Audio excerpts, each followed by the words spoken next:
Hi, my name is Chris Little, and I am the host of The Lifestyle Chase.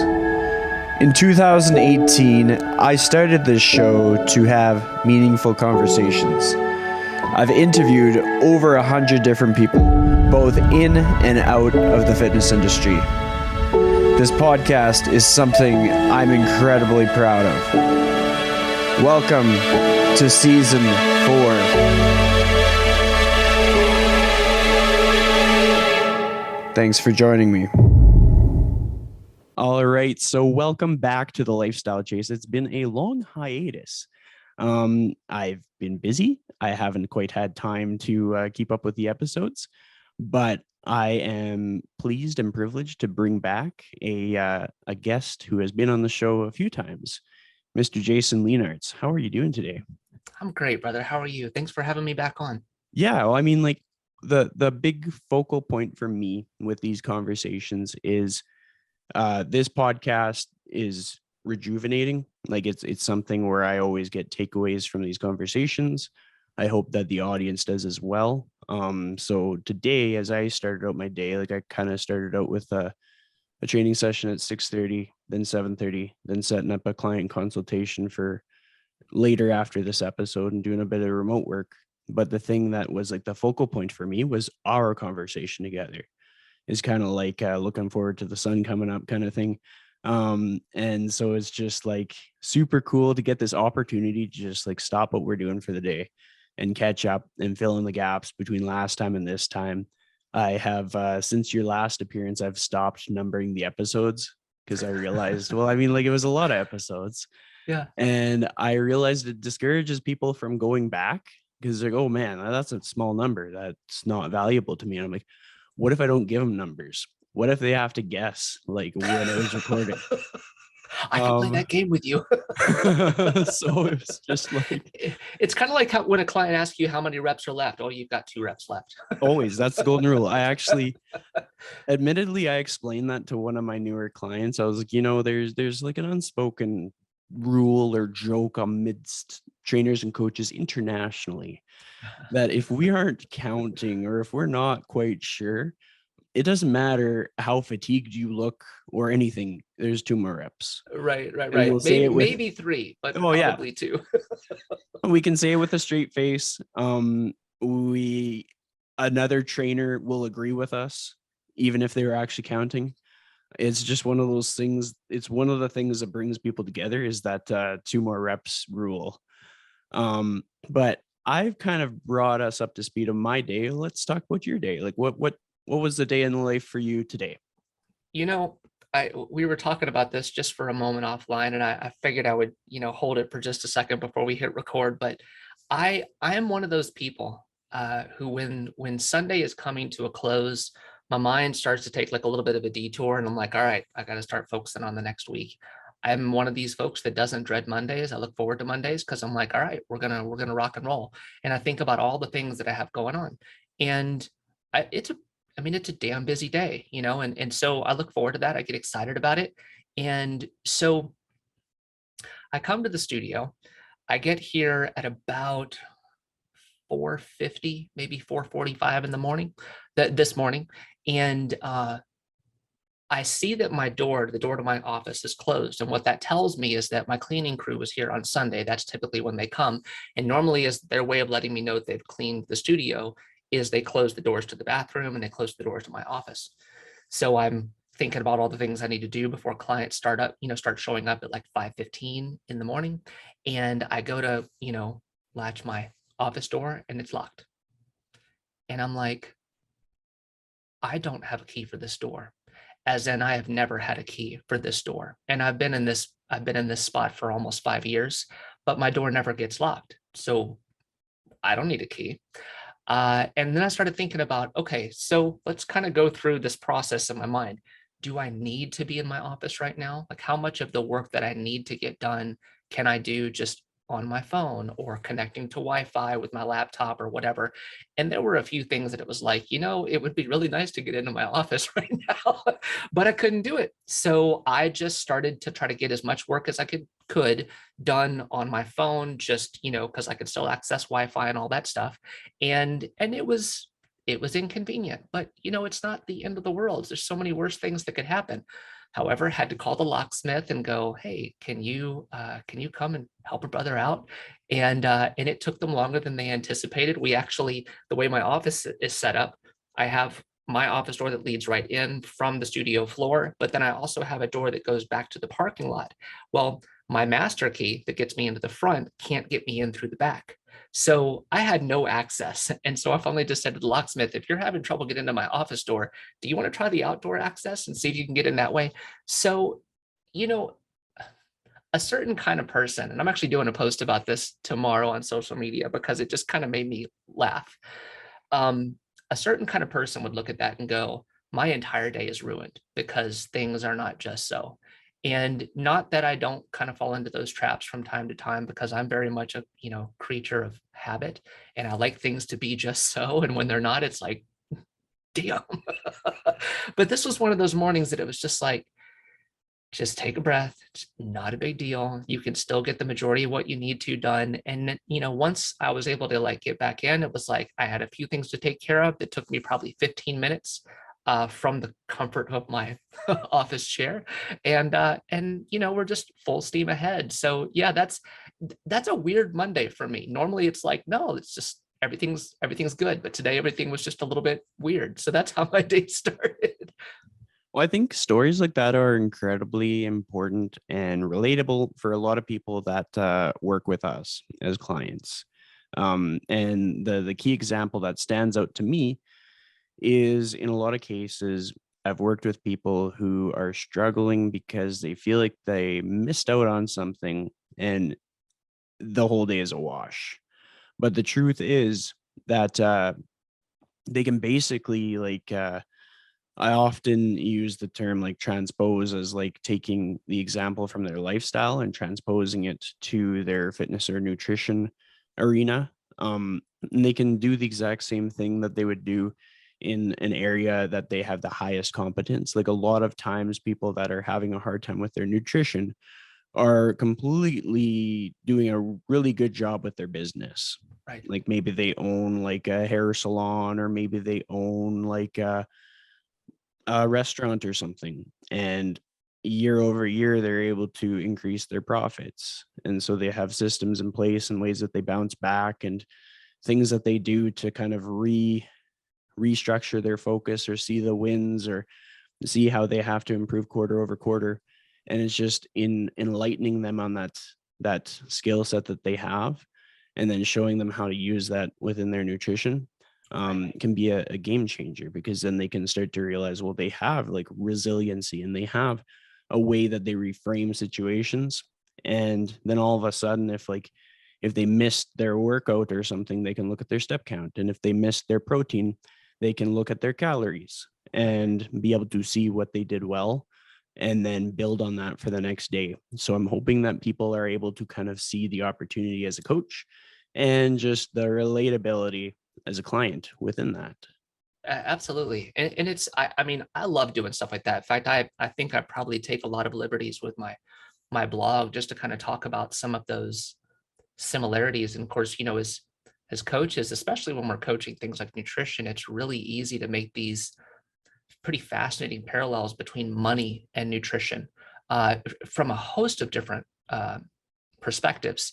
But I love doing stuff like that just because I think that the more people can remove the emotional attachment of the struggle from what they're struggling with, the more they can go, oh yeah, I guess it isn't all that different from the struggles that I have with parenting and the struggles that I have in my workplace and perhaps the struggles that I have in my social relationships, where it's like, it's okay if things aren't quite going the way that I want them to go. Like parenting is a great example because, I've got two boys, one who has autism and one who is neurotypical.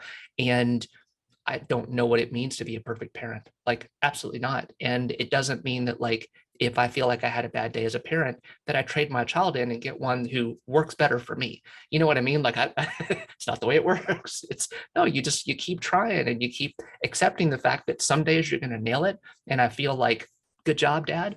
And some days it's like, wow, I missed the mark on that one, but I got another opportunity. So yeah. Well, that's been a very common occurrence that I've seen within all of our colleagues and friends who have become like new parents in the past couple of years is they are learning like how like no matter how much they prepared for this moment, because like a lot of us are fairly obsessed with the things that we take on, in which we'll do like as much research as we can and feel like we got everything lined up. We're going to do it better than anybody else ever did. And then you just it turns out that just things just catch you off guard, and not every day is going to be splendid or perfect, and there's going to be some weird like curveballs get tossed your way.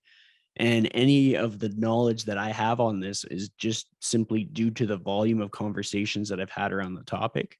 But it's just so enlightening to be able to see just how human everybody is. Like, no matter how accomplished someone is in their life and how wise they are and how much knowledge they have and credentials, they're still going to make mistakes and they're still going to have to own them. Oh yeah, And their mistakes are never going to be like anybody else's mistakes. So even if you compare notes, it's not going to give anybody any shortcuts. You're still going to have to learn your own version of the journey, which very comparable to our careers as well. Which on that absolutely. note, you've recently been doing some new stuff within your career, which is really exciting, and I want to talk about it. So like let's unpack that. Like now you're doing something new that you weren't doing since the last time you were on the show. Yeah, and I was thinking about that. I was like, God, the last time that I was on your show, was this even like a thing? And I don't think that it was. So um I graduated from Mac Nutrition Uni last spring, so roughly this time last year. And it was hard, and I have no qualms about saying how difficult it was. I was one of those people that when I went into the program, I when I saw what the workload was like, I was like, I've been doing this for a while. I could probably get by with the bare minimum of like effort and studying and applying and all that stuff. And man, I was wrong. I would imagine they'd probably change the testing protocols, every year and for all the students and all that stuff, just to reduce the uh, potential for cheating and that kind of thing.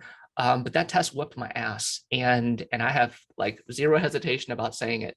But it was tremendously rewarding, and I was like, when I was done, number one, I didn't want to do any continuing ed at all. I was like, I'm mentally shot.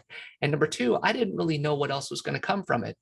And Dr. Spencer Nadolsky, who I would imagine you know who he is someone who I've been following in our industry for a very long time. He was probably one of the first 20 guests on my podcast. Um, he was going to be starting a nutrition coaching program, but first he was going to be launching an exercise platform. And so this information started to kind of dribble out late 2021. And he was looking at the time specifically for MNU grads to join him for the Big Rocks Nutrition, well, what's now called Big Rocks Nutrition. And so initially it was myself and three ladies that he pulled from the program. We started beta testing the beginning of this year, and just trying to work with the software and understanding really what Spencer wanted to give the public.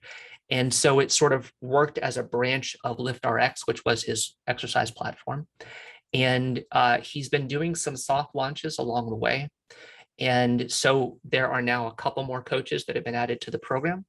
And we still haven't done like an official launch, but it's enough that like I have enough clients now with Spencer and with Big Rocks that I had to start looking at my own schedule and the way that I started to do my work. And that included the sessions that I do here at RevFit on the training floor. It included my blog, it included my podcast, it included all the work that I was doing remotely for Spencer's clients. And I've been able to kind of pride myself historically on being a fairly productive person. And I don't mind working a lot of hours in the day, and I don't mind being tired at the end of the day, because I'm like, damn, like we did good things, we helped good people, like, small ripple in a big pond.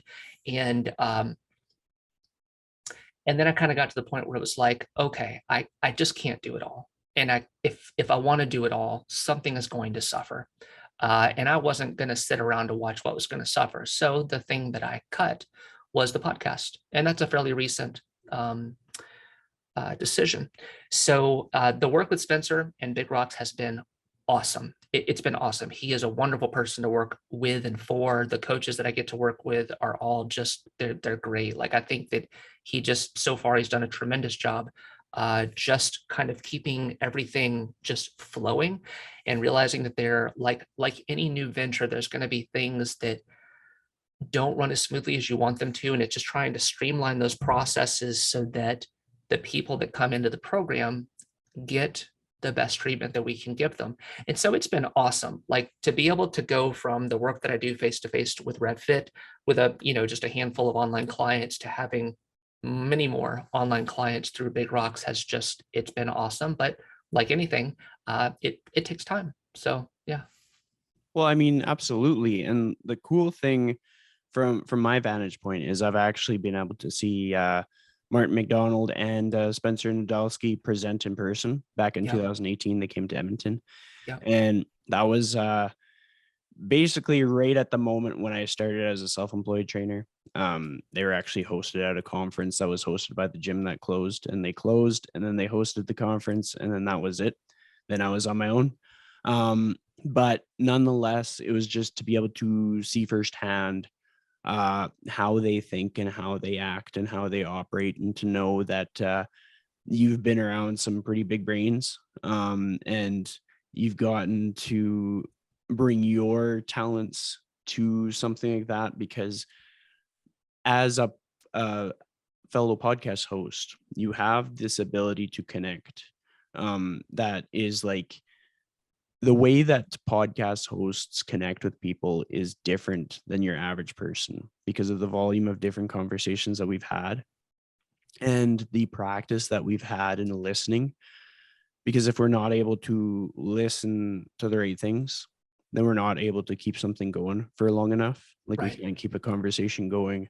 We can't retain an audience. There are so many metrics and like things that we have to deliver on in order to get the outcomes that we need.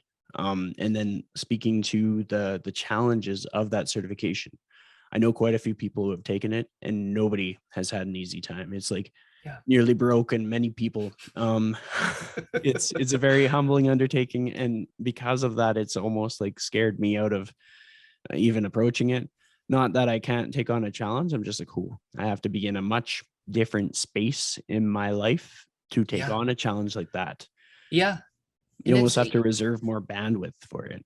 well, I think it's that. And I mean, like, if you and I were having the conversation of like, hey, Jason, do you think I should or shouldn't do it? I would, the first question I would ask you is, number one, what kind of time do you have to commit to it? Because I would tell you, whatever time I spent, I probably needed to double it, just to make sure that I was comprehending everything that was there. Now, on that note, I have actually talked to a few other people who, were sort of looking at MNU and also looking at some other, I don't want to say comparable certifications, but other things that might give them more than just rudimentary nutrition information.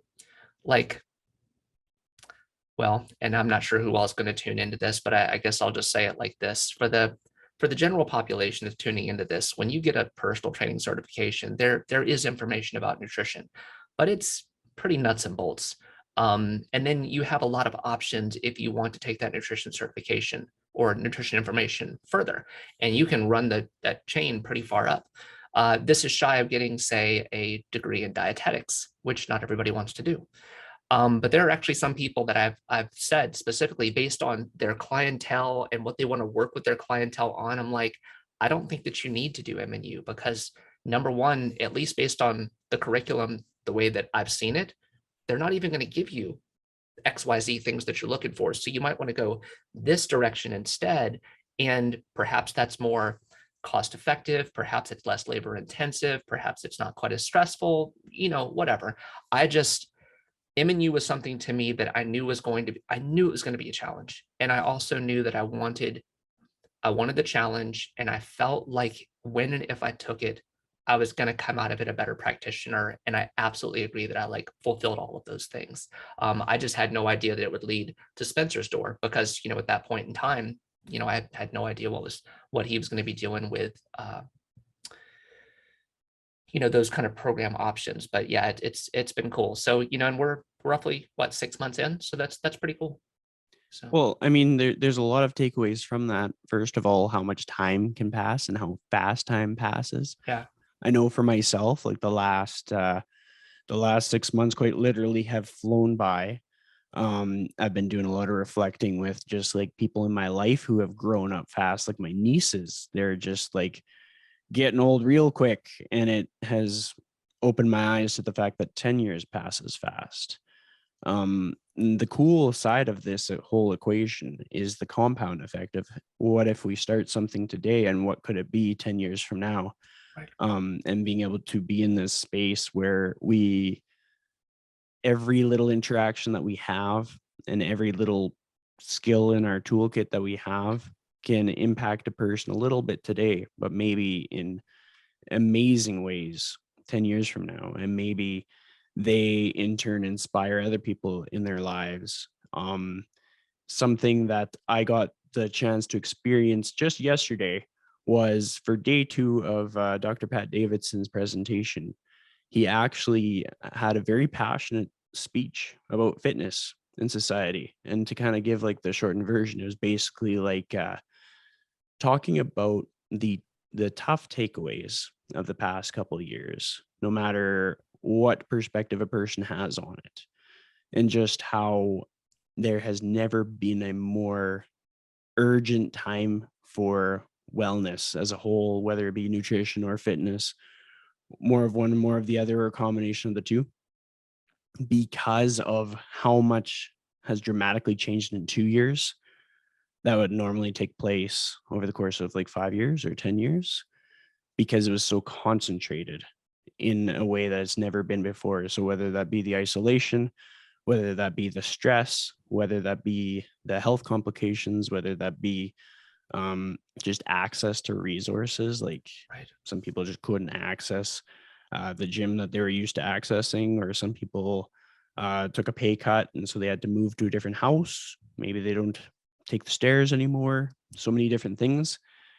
And so, in hearing that from someone who's been doing, like, every time I hear from anybody in the industry about how much passion that they have even doing the thing today, it makes it so much more worthwhile to dive into those rabbit holes that kind of take, you have to have some skin in the game to be able to take that next leap. And so for you to be able to see that you were willing to do whatever it took to accomplish this goal, even though you might have been able to kind of like do whatever you wanted to do without it, but you wouldn't have had nearly the same fulfillment and opportunity and knowledge of yourself and knowledge of your clients had you not done that scary thing. Um, right. yeah. Well, the other thing too that I know I talked to some people about this right when I finished the program, but it was there were some things based on the amount of information that I got in there. It's like, I don't know that I'll ever be able to actually apply this particular facet to what I do. And that's just based on the demographic that I coach. And that's okay. Um, it's something that if I need to refer back to it, I certainly can so that I can absorb the information more. But the one thing that I think was probably the most valuable thing that I took from the course was that the things that I believed and held to be true at that moment, it gave me a deeper sense of confidence about. And what's interesting about that, using that word specifically, is because once we started with Big Rocks, um, and once we got through the beta testing where we got the first like push of like a surge of clients, we're pulling people from all over the world. And these are people that all bring a very different history of dieting to the table. And it's different than coaching people face to face, where it's that gradual sort of drip of clients that you get, where you're going to see somebody who may also be a fat loss client come through 2 to 3 times a week, where that conversations about nutrition are not going to happen every single time they come in, because you're going to get caught up talking about their families or their work stress, or you're focusing on the workout, or you're catching up on the weekend, but you're not talking about nutrition. Whereas the people that are coming into Big Rocks Nutrition, they are there specifically for nutrition coaching. And what I found kind of fascinating and a little discouraging was the fact that so many of these clients have no sense of self-confidence. They don't believe they can do the thing. And so if they, and fault could be on a lot of different places for that. It could be the way that they were raised. It could be neglectful parenting. It could be relationships they were involved in that just sort of pulled down their own sense of I can do this. And perhaps it was bad coaches, like they work with different nutrition programs and they've tried different diets and they've done this type of, diet philosophy. And what it left them with is, and I hate to make it sound dramatic, is it made them feel a little like broken, like something is wrong with me. I can't lose the weight. And if I lose the weight, I can't keep it off. Therefore, I am a broken individual. And so a lot of my conversations were about and are about instilling a sense of confidence. Like, you've got this. It's going to be okay.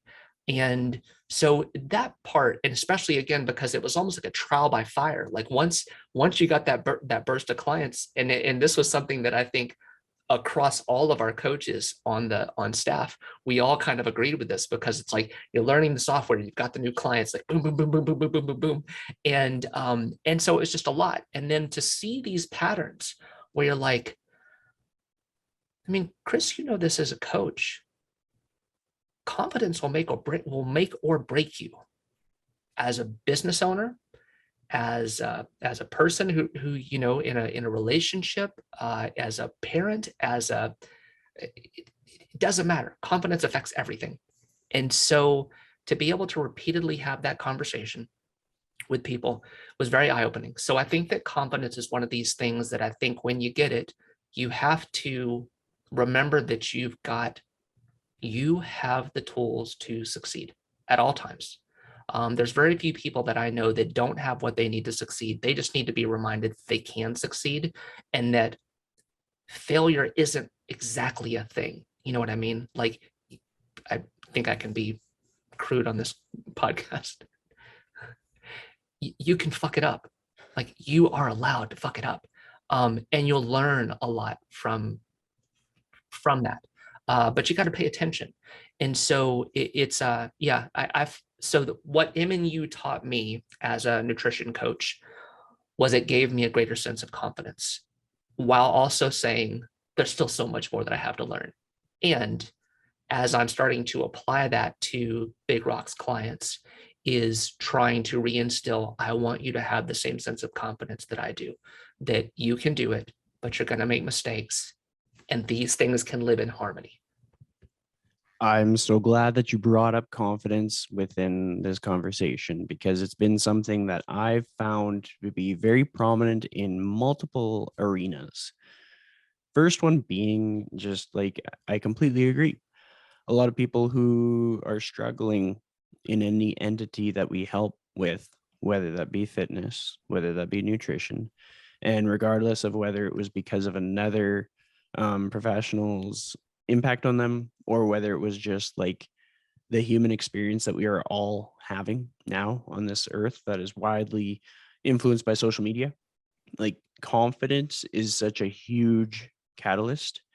And if I reflect back on the last like 5 to 6 years of my journey, and through it all the segments of growth and the times when I've overcome setbacks, the differentiator was someone who was able to find a way for me to have more confidence. And it's been in such unique ways, and I'll try to unpack some of them.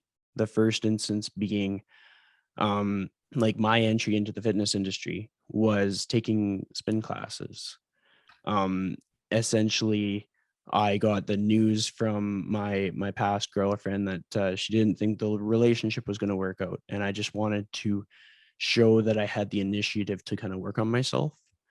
And so I got like 10 days to work on myself. And so on day one of those 10 days, I enrolled at a local spin studio, and I signed myself up for like 30 consecutive classes, just like out of the gates, signing up at the 6 a.m. time slot for all those days. And then I just never stopped. Right. That's how I got into this industry. And the people that I met and just the words that they were able to use and the tools that they were able to have to show, hey, like you kind of feel like you're dying on this bike now, but you can press just a bit further. You can push yourself just a bit more and still be within your capacity and make it to see the other side. And I was able to transpose that to career obstacles.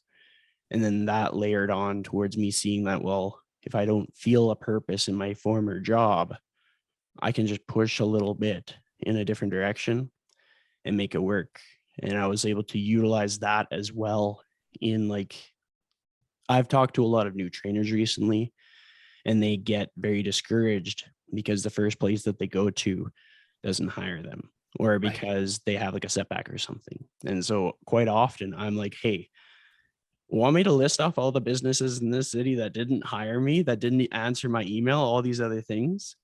Because I get the impression that people see me like 5 years into my journey and think that I would never have been that person that kind of struggle bus through all this stuff.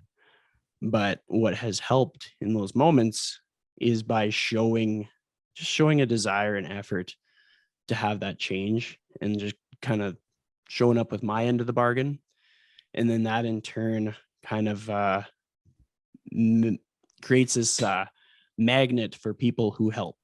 So Right. over the course of my career, I have shown effort in any direction that I am capable of, whether that be a labor job, whether that be helping a friend move, whatever it may be.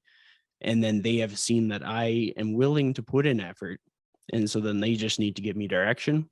And then in turn, they've guided me towards different mentors, different resources, different little opportunities where I have to continue to put in the work. But then I'm able to kind of get a little win, and then I can layer onto that win, layer onto that win. And then that in turn gives confidence. And so over the course of my career, like 2020, I've gotten to work with so many smart people who have kind of shown me the ropes and given me their time to be like, hey, like this would be the smarter way to run your business, or this would be the smarter way to do exercise selection, or if you're going to have this conversation, use this tone. Right. um and that in turn has given me confidence to move forward to the next step. And it's just been such an integral thing, and now it's like the foundation of everything that I do. Because I have colleagues in the industry that I work alongside with, and they give me confidence, I give them confidence, rather than feeling like it's me against the world, feeling like I got to be better than everybody. It's more of a Right. collaborative effort, and it almost like bulletproofs you, so that when tough things happen, you are working with so many people that as a coach, you position yourself to hold on to that confidence so you can instill that in other people, and then in turn show those other people how to create that environment and space for themselves. And I know that you have a very similar spot to me, in which you have your colleagues to lean on, both in the brick and mortar space and in the online space. And I think it's the way to do it. It's the way to see it, because there's so many instances where we can have an interaction with somebody, and because they're not willing to be open to the fact that like they just want to get to that next level, they just want to be that much better, they close the doors to that opportunity to have somebody help them.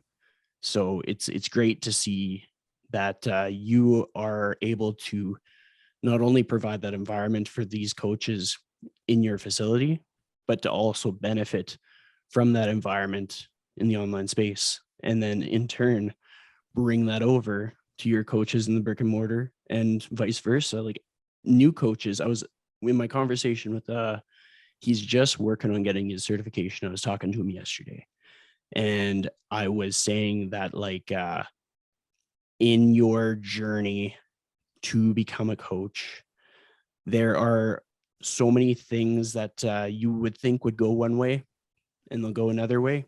Right. And so you just have to be resilient to just keep going.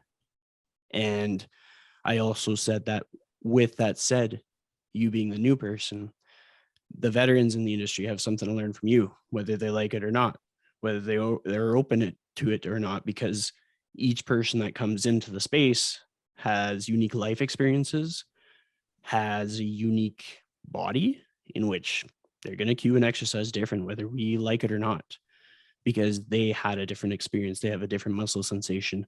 They have a different, they're from a different demographic. Like there's so many of these different things that in turn contribute to the career of everybody else in the room. Because sometimes we think we just got it nailed and somebody wasn't hearing what we were saying. And then the new guy comes in, says it different, and somebody finally understands how to do a rear foot elevated split squat. Like that could be how simple it is. Right. So it's cool that you talked about confidence. I kind of took over the show for a second there. Hey, you're allowed, man, because it all applies. Because here's the thing, to kind of circle back to some things that you said when you were talking about confidence as it applied to you. You know what the book that we as coaches can often refer to as mindset, Carol Dweck's mindset, and what it shows me by the things that you went through to get to where you are today is that you had more of a growth mindset than a fixed mindset. You didn't have a lot of self-limiting beliefs. You didn't, if there was a story that you were telling yourself that was not a productive story, you had the avenues to get out of that. You had opportunities to learn something from where you were at. And all of our clients can learn from, from that. Something that I have been trying to do, and it's kind of funny when I say this now, but I'm the end of this year will mark my 15th year since I've been certified, and it's kind of hard for me to like wrap my head around. Wow, I've been doing this for 15 years, and I still feel kind of new. Like I still feel like there's a lot of stuff I don't know how to do, and I recently started experimenting a lot with the things that I was doing specifically on Instagram, because when I first got on Instagram, I played with Instagram by Facebook's rules. And I was like, well, whatever I put on Facebook, I'll just put it on Instagram because the content's already there. But that's not the way you play on Instagram. You have to play by a different set of rules because it's different algorithms. And it took me a long time to come around to that. Part of it was just stubbornness and part of it was laziness. Like it was just, I don't want to change. I've already got cool things I want to show off. I want to do what I do on Facebook because it works on Facebook. And part of it was because I don't want to learn how to do something new. But what's been interesting about changing what I do is that now that I'm playing a little bit closer to Instagram's playbook, is it forces me to think about things in a different way. When you do something like a reel and you only have 30 to 90 seconds to get your point across, plus whatever content you put in, below the post, you have to think about things from a very different place. And I'm a guy who's come from like, I write blogs, I do podcasts, I can do things longer form. Well, that's not the way Instagram works. Instagram says, keep it simple and keep it short, stupid. You know what I mean? Because that's what this platform is for. And so I've been experimenting a lot because I'm like, okay, I want to see what works. And I want to play around with posting things at different times. And I want to see what my analytics show in terms of like, when do I get the most views and all this other stuff. And I'm not doing it for the purpose of, can I get more business? I'm doing it for the purpose of, I want to see what grows the audience, because I don't need the business. If I get the business, great. But it's not like I'm starving and I'm rubbing all my pennies together. And so what I found is that there are things that and I'm glad that I knew this, that I knew and understood this from all the years I've been doing the blog, but there are things that I wrote that it's like, that's going to do really well. And it doesn't. And Instagram is exactly the same. There's a post that I do, and I'm like, this one's I'm gonna nail it. People are gonna share it. They're gonna stick it into their stories. They're gonna bookmark it. They're gonna do all the things, and everybody's gonna love that skinny, bald bastard in Ohio. And nothing. And one of the best examples of this for me was exercise videos. So I started posting myself demonstrating exercises and like, hey, here's a free workout. There you go. They are some of the poorest performing videos that I have by comparison. And I find that kind of interesting. And I'm thinking, okay, why does it not perform well? Does it not perform well because I'm not jacked? Like, that's not why I lift. I don't lift to look like Andrew Coates. Andrew Coates looks great, but Andrew Coates is Andrew Coates, who's another guy that, that we sharing someone, Alan Bacon, another great human being, and Alan is jacked, you know what I mean? But I'm never going to look like Alan. So is it because I am a skinny dude that maybe like that's not what quote unquote sells on Instagram? Okay, cool. I'll scrap it. I'm not so emotionally invested in that thing that it's like, why don't people love me? I just want to be loved. So I start changing things, and it's like, okay, I want to have fun. Like I want to do things that like make me smile or make me laugh or whatever, but I also want to do things that like get people to think. So I've gotten my son to my youngest Sebastian to get on reels with me and talk about stuff. And my wife for the very first time did a reel with me the other day, and that was really cool. And just trying different things. I like I like making my mind do things it's uncomfortable doing. And again, this, now this episode it's probably going to be dominated by the whole sense of confidence, but that's kind of what it takes. It's like, don't get so caught up in the minutia. Like sometimes these little minor details, they just really don't matter. You got to look at a bigger picture. And the bigger picture for me, especially with Instagram, and is for someone that I'm not paying somebody else to do this stuff, I'm having to do it all on my own, is things that you think are going to work don't work. Things that you think won't work pretty well. Be consistent. Have fun, for Christ's sakes. Like find something that you enjoy in this process. And God knows if you're dieting, you're going to have to find things that are fun, because dieting by itself sucks. And this is for somebody who this is how I feed my family. And I'm not gonna try to polish a turd. Dieting sucks. But you have to just kind of keep in mind that like this is all about a long game. Like what are you learning as you're going through this process? And what I'm learning as I'm trying all this stuff on Instagram is that number one, I'm still having fun. And that's, I think, the number one thing for me is I'm having fun. I'm watching the analytics very loosely to go, oh, that did really well. Oh, that flopped. Okay, cool. And just realizing that, I'm going to keep making content. It's going to be okay. And whoever it attracts is who it attracts. And that's just the way that it was all designed to be. So yeah, that's a very long-winded response. Well, it was very purposeful, and it aligns with a lot of the direction that I've taken in the last like few months. If I go back to just before June, I actually, well, first I got rid of my Lifestyle Chase Instagram account because I was going to simplify my presence on Instagram. I was realizing that I am the podcast. Like there's not like a trainer Chris and a podcast Chris. There is just Chris, who has a podcast and is a trainer and does a lot of other things. And I just found that for people to really get to know the depth of what I have to offer, it's a lot easier to illustrate that through one like stream. And another thing that I did was I realized like I've always been someone who has never had trouble putting stuff out on the internet. It's always like boom, boom, boom, boom, boom. And that's all good and fun.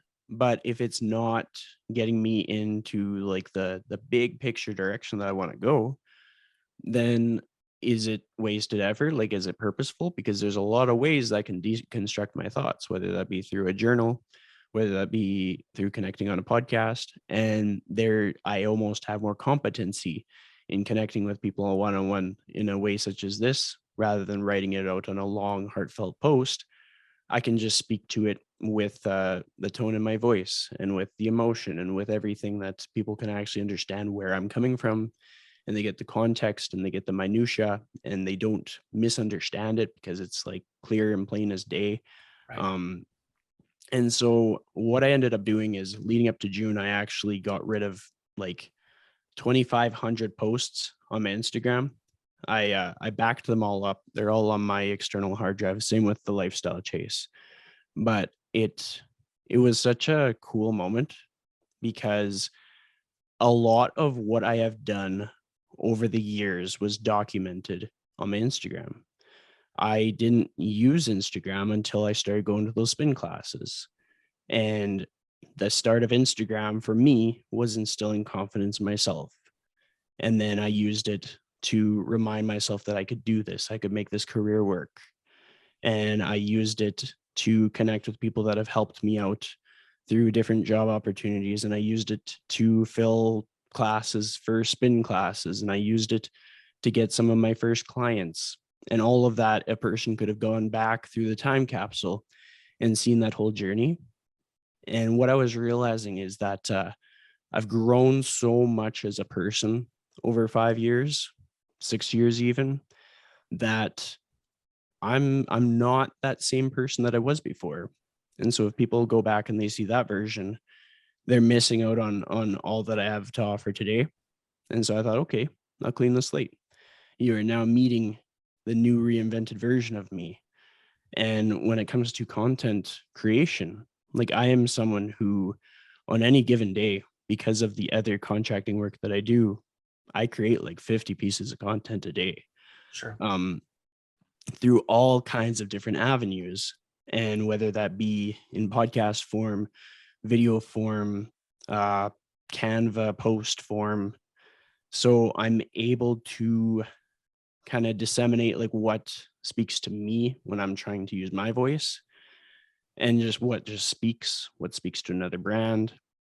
And it's made me that much more introspective when I go and I'm like, okay, I'm going to make something. And I am aware that this might not land the way that I wish that it would. But I think for the people that gravitate to my stuff the most, it would be effective. Sure. Like oftentimes our impact, we're deceived by the metrics of social media because we think that to have an impact, we have to have like high engagement on that platform. But truth be told, in most cases, our impact is seen off the platform. And the best example that I have is in talking to fitness professionals in person who have like several decades of experience, and them talking about how they really don't know what's going on Instagram. And like, because they create their content, they set it up for somebody else, that other person posts it, and they're out. And so they had no idea how they had an influence on other trainers' careers and the magnitude of that influence. And they had no idea of other people that might have been like projecting their insecurities or their lack of confidence because that wasn't a fixture in their life. I think sometimes we forget we have the independence to say, I'm not going to look at Instagram today, and I'm Right. just going to text a friend, or I'm just going to have like a direct video call. Like when I have this podcast with you and we're talking together, that's an hour that I'm not on Instagram, and people can say whatever they want. And I'm not going to be I won't know Right. because I didn't give them my bandwidth. And the honest truth is like most of what is on Instagram isn't like is real through some kind of a lens. But in most cases, if we were to experience it firsthand, we'd see it so much differently. Like if somebody gets a new dog, we're going to be excited and we're going to like that post. But if we were there with that dog owner and we had seen everything that they had to go through to get that dog, we wouldn't be jealous. We would be aligned with the amount of effort that it took. And we would kind of think about similar situations where we had to probably overcome some adversity, and we'd be like, oh man, like nobody deserves that dog more than them. Like I know that my time to get a dog will come, and like we can use that example in so many other things. Sure. But I just find that the glamour and like what gets engagement is often the things that appeal and the things that kind of make us like, ooh, yeah, that's nice. Like if I post a workout video, people aren't going to like it. And like I like to think I'm a strong guy, but there's always going to be somebody stronger than me. Like Dean Guido is always going to be stronger than me. So if he posts a deadlift video, it's going to get more likes than my deadlift video. And just like you kind of talked about, that's just something that I can just own. And I think my most engaged post was a picture of a potato. So Instagram might just not be my space. But nonetheless, I'm hoping that as we kind of draw our conversation to a close, that people are understanding how important confidence is, how important just the collaboration with peers is, and how important it is to lean on difficult challenges that might not be applicable to everything that you encounter in the future, but the challenge of it in itself will be valuable because it's very similar to most of my personal training continuing education. Do I run into clients that are going to have me utilizing everything I just learned? Not necessarily, but Right. will I be better for having experienced something that I didn't understand and being able to understand it better? Yes, because then when I am trying to understand everything that makes a person who they are, I'm going to know that's going to get uncomfortable. I'm going to stick around and I'm going to lean into it until I get a better comprehension and until I'm able to mirror that back to the person so that they feel seen, so that it increases retention, so that they have trust, so that we can crush some goals. Right. Right. And I mean, like, even if we like dial it back, like, and this won't be anything that you haven't heard, and you probably heard it a lot more eloquently than the way that I'm about to say it, but take it back to your first spin class. Take it back to like the first time I ever walked into a gym. It's, I mean, chances are you were a pile of garbage that day. It wasn't a good workout. You got throttled. You flailed around and looked, however you thought you looked, however you think you looked. And you probably were a little bit in your head about, God, I hope nobody's looking at me right now. And then you fast forward and you're like, wow, look at all the things that I can do. And, I'm a card carrying member of like the group of people that have been pinned under a barbell. Like, I know that feeling. It's not fun. And it hasn't happened in many, many, many, many years, but I know that feeling. And so like when you learn how to like get through things like that, when you realize, like, learn that it's like, it's okay to start at step one or what feels like half a step. And then as you start to learn things, you're like, wow, I can actually do this. This is something that I'm capable of.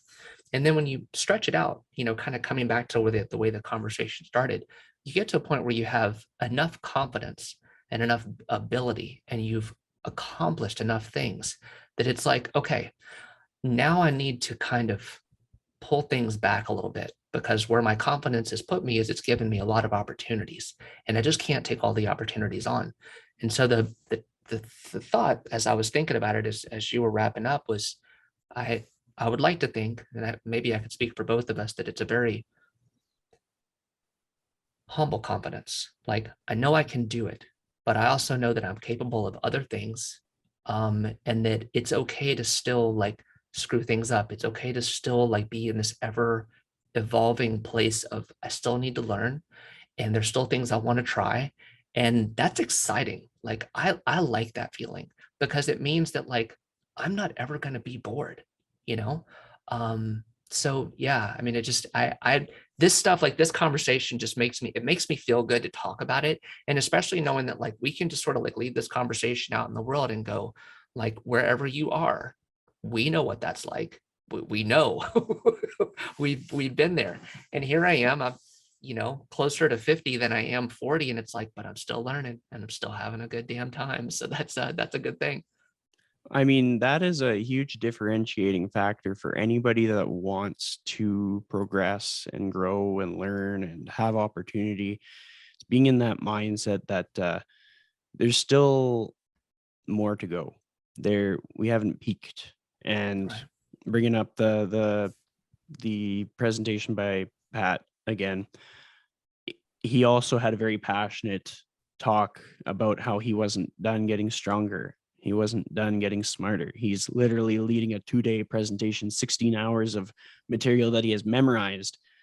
And he's probably going to refine it for next time. Like, there's going to be new things that come up. He gave shout outs to other colleagues in the industry as to what things he's learned from other people. That collaborative approach is something that I really admire in all of my mentors. Everybody that I've learned from is able to give credit to the people that surround them and is able to understand that like nobody's in this by themselves and nobody's done, nobody is perfect, nobody is flawless. We are just showing up and doing the best that we can on that given day, similar to being locked out of your office and finding the things that you could do Right. and Right. managing the things that you couldn't until such a point came that you could do all of the things. That's right. That's right. Yeah. And I mean, just, my gosh, be flexible. I think the way that I worded it for the post that's coming out tomorrow, of course, I don't know when this podcast is going to be released, but I think the way that I phrased it was, when you look at this thing that's happening in your life, this thing that deviated off course, is it a catastrophe or is it an inconvenience? And I think when you can kind of take a moment and think about that for a second, like, okay, so my door was locked this morning. It was a huge inconvenience. There's bigger inconveniences, but it was like, damn, that's not the way I needed to start my day. But here we are, we're midway through the day, and it's like, man, if that is the worst thing that happens, it's a damn good day. Like, life's okay. Absolutely. And on that note, we will draw our recording to a close. People are going to be able to find you at the episode description. I'm going to leave your website and your social media, so they're going to be able to track you down. And I highly encourage that they give you a follow.